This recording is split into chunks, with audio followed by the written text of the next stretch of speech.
You walk into your house and before you even take off your shoes, your eyes lock onto it. A pillow lying on the carpet, a jacket on the chair, a random cup on the counter. It's not mess, it's noise. And your brain can't hear itself until the room makes sense again. So you start doing the thing. You sort, you fold, you line things up, and the second the surface is clear, your chest loosens like someone turned the volume down. You can finally sit down, sip your drink, and your thoughts stop tripping over clutter. People call you uptight. They joke that you're a neat freak. They say, relax, it's just stuff. You aren't controlling, you aren't anxious. You're someone who regulates your nervous system through order. Organizing isn't a personality flaw.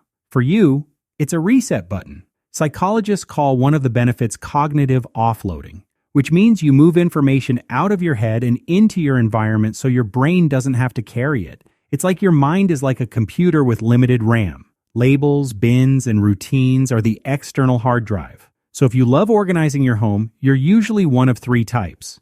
Type 1. Your brain is sensitive to visual clutter, and it burns energy filtering it out. When the room is chaotic, your attention gets split into 100 tiny pings.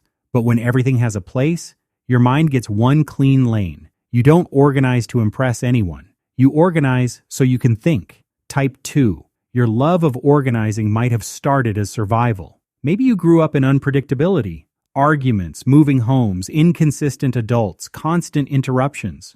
So your body learned a quiet rule. If the environment is stable, I can breathe. You clean when you're stressed.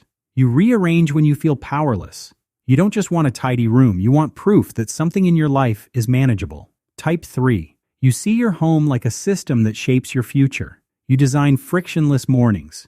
You build rituals, keys in the bowl, pantry in categories, laundry on autopilot. Not because you're strict, because you respect your own energy. Your space isn't a showroom. It's a support structure for your brain. But society treats clutter like it's normal, a badge of being busy, a little chaos that everyone has to learn to live with. But your case is different. You hear the mental static. You feel the stress hormones rise when things are out of place.